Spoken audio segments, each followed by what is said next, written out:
YouTube. Hello YouTube. How y'all doing? Welcome. This is Rocket Man Mike coming from Houston, Texas. Today in my pickup truck. Oh shit! Traffic is bad. Stop and go. Don't want to run into the back of anybody. It's weird driving a truck sometimes when you're not used to it. Anyway, how y'all doing today? Thank you for coming to my channel.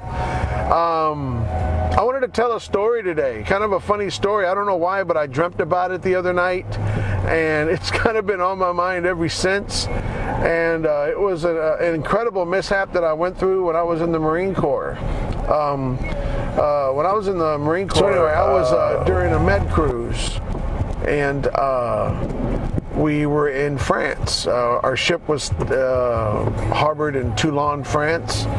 Beautiful city, not too far from Monaco and Monte Carlo, which I got to see. I remember back in the 80s I used to wear jeans, cowboy boots, and flannel shirts, and I remember when we went to Monaco, Monte Carlo, we were there for a couple days.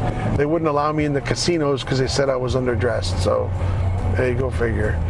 But anyway, we were in Toulon, France, and one thing that is really popular, I don't know if it still is we used to be able to take these bus tours of the sites.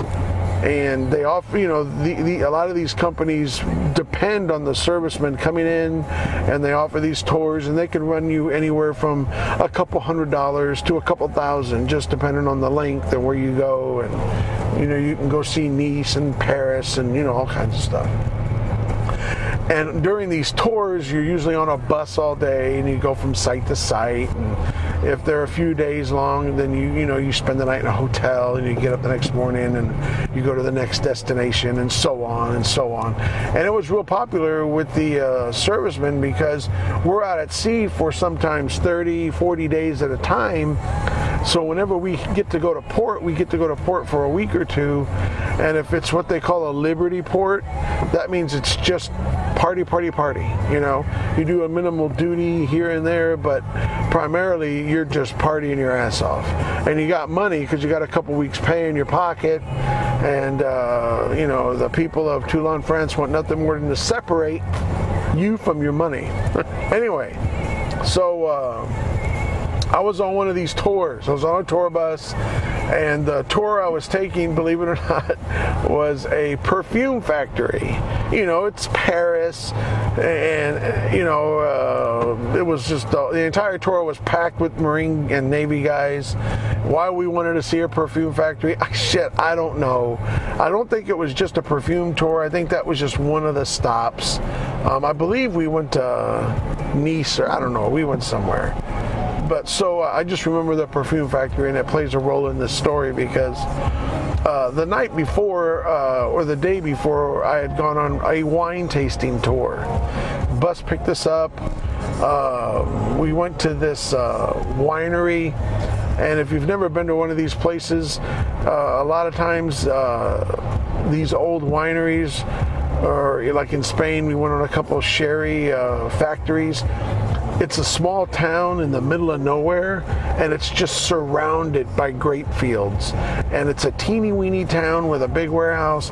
Everybody in the town works for the company that makes the wine or the sherry. And it's actually beautiful coming in on the bus because you have these rolling hills of just endless miles of grapes.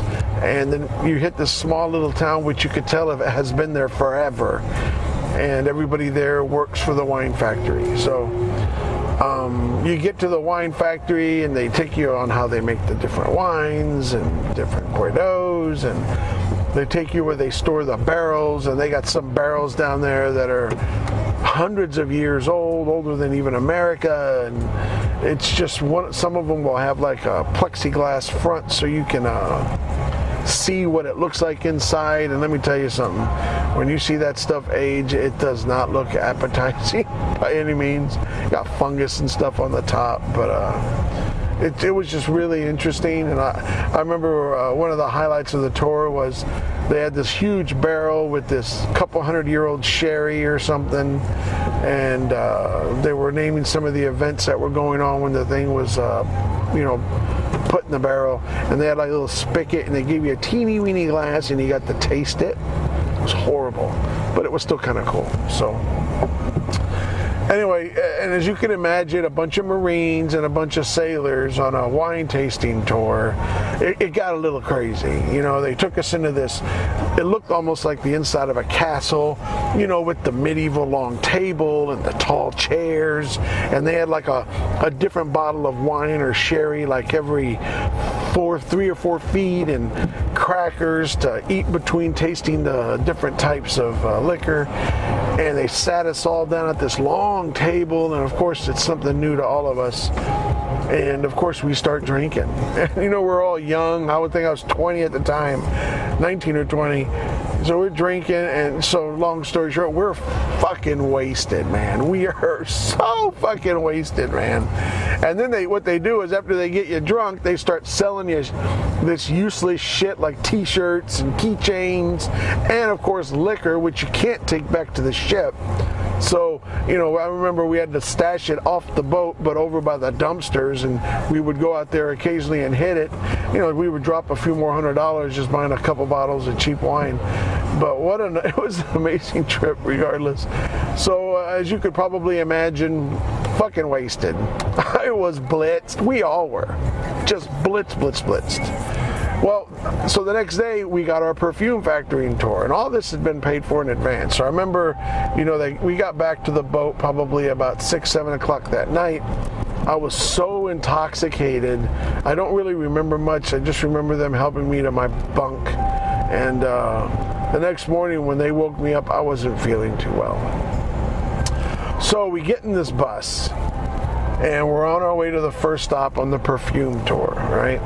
And you know, these are big buses, and it isn't like the modern ones we got today. It's bouncing, and it's going through these narrow, mountainous roads of southern France. And as you can imagine, me being on that bus, it was hot, it was stifling, it was crowded, so you could smell everybody's breath.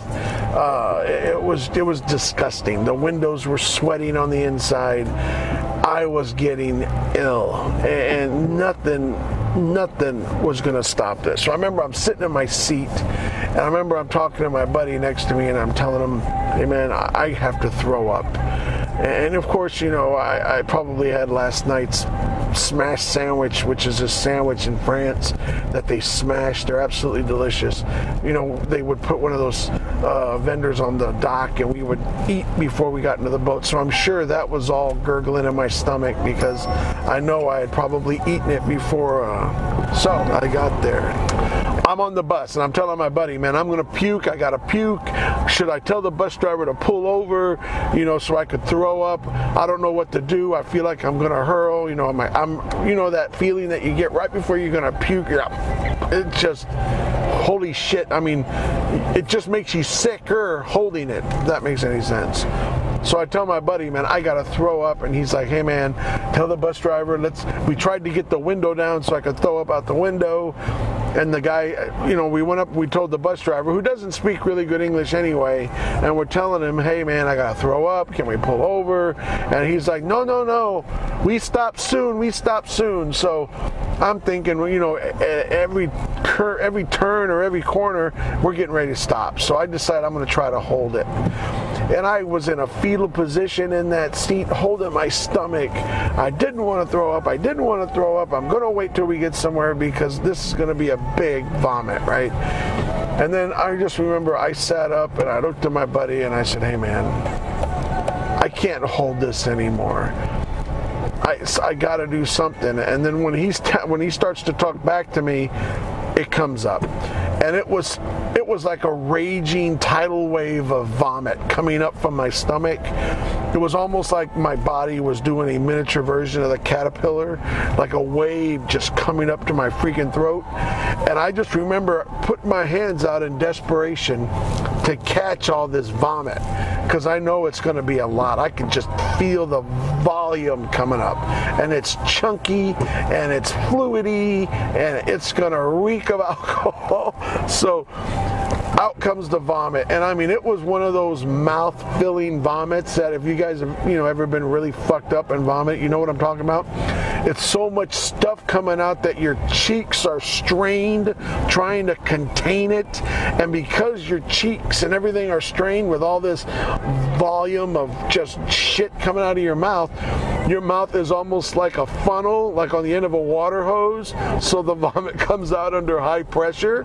That's exactly what happened. So I remember I reached my hands, and I had already resigned. I'm going to get filthy with this vomit, right? And I put my hands in front of me to catch it, and so much vomit came out of my mouth so fast that it hit my hands, and it hit my hands so hard that the vomit bounced off my hands, ricocheted in an upward trajectory over the seat in front of me. I am not making this up. This is exactly how it happened.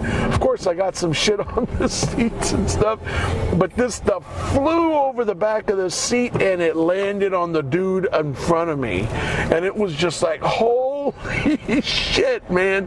Did I just throw up? The guy's name, I'm not going to say his name. His first name was Keith. That's all I'm going to say.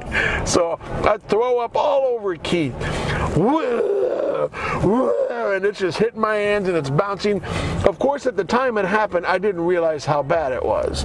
Okay, but all I remember is I hear, "What the fuck?" And Keith stands up, turns around and looks at me. And when he turned around and looked at me, he had a tomato, a slice of tomato that looked like it had just been taken off the cutting board, sitting on his forehead. And he's looking at me going, "What the fuck is going on?" And he had a look of such surprise on his face. Holy shit, he was pissed off. And I didn't get a drop on my clothes. My hands were dirty, but I didn't get a drop on me. So as you can imagine, I felt pretty bad. I really did. But what are you going to do in that situation? So I figured, man, we're going to throw down. So, you know, not that I'm Mr. Tough Guy, but I just stood up and got my fist ready, and I'm like, "Okay, Keith, let's just go," you know. And, you know, of course he wanted to fight, but I think, you know, deep down, I mean, hey, he was my brother, you know. It was a complete accident. I got my sweater and I used my sweater to help clean the tomatoes off of him. I guess I didn't chew my food really well, but just the image of him turning around with a slice of tomato on his forehead along with all the other chunks, and you could see like French fry bits and bits of meat, and I didn't digest a single fucking thing of that sandwich. And you could also smell the wine. Just, you can imagine. And it caused quite a ruckus. Finally, it got the bus driver to fucking pull over. And I remember we got down, I bought some towels and stuff. And Keith had to strip down to his t-shirt, which really didn't get that dirty, but he didn't have anything else to wear. And when we got to the perfume factory, they had a clothing store where they sold shirts and stuff next to it. And I bought him some clothes to wear for the rest of the trip. And we threw out everything that got vomit on it. But what a fucking crazy event. I felt really bad for Keith. And it was the last thing I ever wanted to do was vomit on him. But let's just say I didn't live that story down for very long. I mean, I was made fun of for years with that story, and for some reason the other night I dreamt of it, so I'm sharing it with you. So that's my gift to you. I vomited on my friend, and I vomited all over him, and it couldn't have gone better if we had planned it. So anyway, thank you for watching my video. Thank you for listening to my story. I hope it was interesting to you. I know I tend to ramble on sometime, and I apologize for that. So this is Rocket Man Mike coming at you from Houston, Texas. Thank you for watching. Please like and subscribe again. I said that twice. And you guys have a good day. Get out of here.